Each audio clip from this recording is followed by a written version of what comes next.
This is Audible. Blackstone presents Man's Search for Meaning by Viktor Frankl. This book is read by Theo Solomon. To the memory of my mother. Forward. Viktor Frankl's Man's Search for Meaning is one of the great books of our time.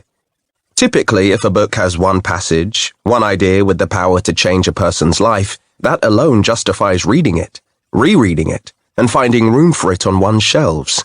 This book has several such passages. It is first of all a book about survival. Like so many German and East European Jews who thought themselves secure in the 1930s, Frankl was cast into the Nazi network of concentration and extermination camps. Miraculously, he survived, in the biblical phrase, a brand plucked from the fire. But his account in this book is less about his travails, what he suffered and lost, than it is about the sources of his strength to survive. Several times in the course of the book, Frankl approvingly quotes the words of Nietzsche. He who has a why to live for can bear almost any how. He describes poignantly those prisoners who gave up on life, who had lost all hope for a future and were inevitably the first to die. They died less from lack of food or medicine than from lack of hope, lack of something to live for.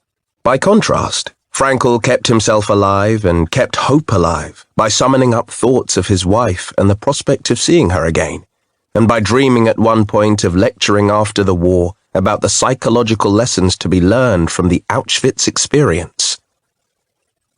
Clearly, many prisoners who desperately wanted to live did die, some from disease, some in the crematoria. But Frankl's concern is less with the question of why most died than it is with the question of why anyone at all survived. Terrible as it was, his experience in Auschwitz reinforced what was already one of his key ideas. Life is not primarily a quest for pleasure, as Freud believed, or a quest for power, as Alfred Adler taught, but a quest for meaning. The greatest task for any person is to find meaning in his or her life. Frankl saw three possible sources for meaning: in work, doing something significant; in love, caring for another person; and in courage during difficult times. Suffering in and of itself is meaningless. We give our suffering meaning by the way in which we respond to it.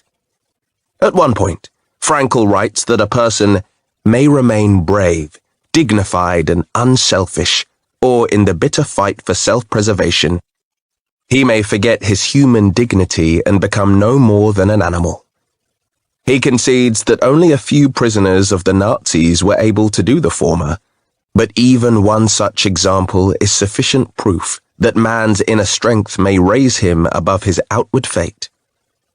Finally, Frankl's most enduring insight, one that I have called on often in my own life and in countless counseling situations: forces beyond your control can take away everything you possess except one thing: your freedom to choose how you will respond to the situation. You cannot control what happens to you in life, but you can always control what you will feel and do about what happens to you.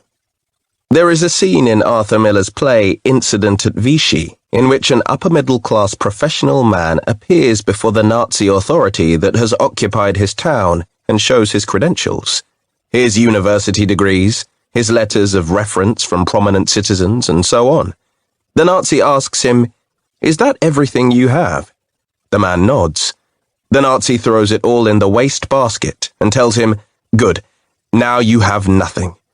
The man, whose self-esteem had always depended on the respect of others, is emotionally destroyed. Frankl would have argued that we are never left with nothing as long as we retain the freedom to choose how we will respond. My own congregational experience has shown me the truth of Frankl's insights. I have known successful businessmen who, upon retirement, lost all zest for life. Their work had given their lives meaning. Often it was the only thing that had given their lives meaning, and without it, they spent day after day sitting at home, depressed, with nothing.